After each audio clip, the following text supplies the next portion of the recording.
பேருந்து கட்டண உயர்வுக்கு அரசு நிர்வாக திறமையின்மையே காரணம் என பாமக நிறுவனர் ராமதாஸ் விமர்சித்துள்ளார்.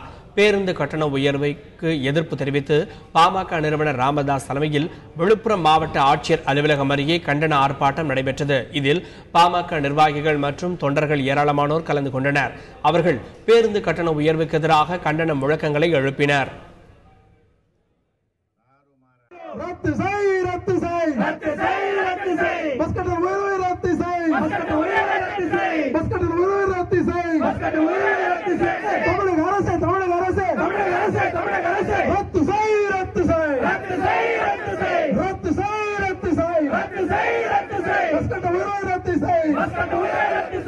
நிர்வாகம் செய்யறது திறமை இல்லை.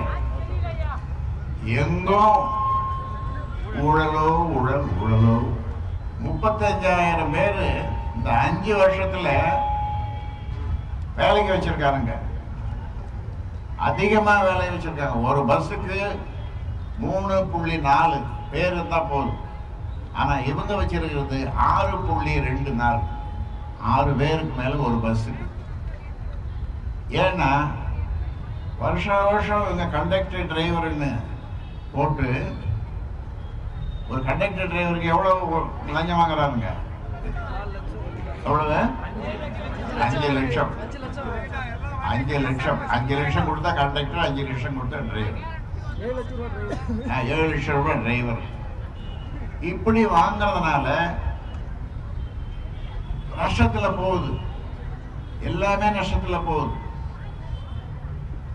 தமிழ்நாட்டில் 22,500 பஸ் ஓடுது. ஆனா வெறும் 85,000 பேர் தான் தேவை. ஆனா இவன் 1,45,000 பேர் நிரப்பிச்சிருக்கிறான். ஏன்னா வருஷம் கண்டக்டர் டிரைவரை போட்டு சொன்ன மாதிரி 5 லட்சம் 7 லட்சம்னு லஞ்சம் வாங்குறான். அப்ப நஷ்டத்தில்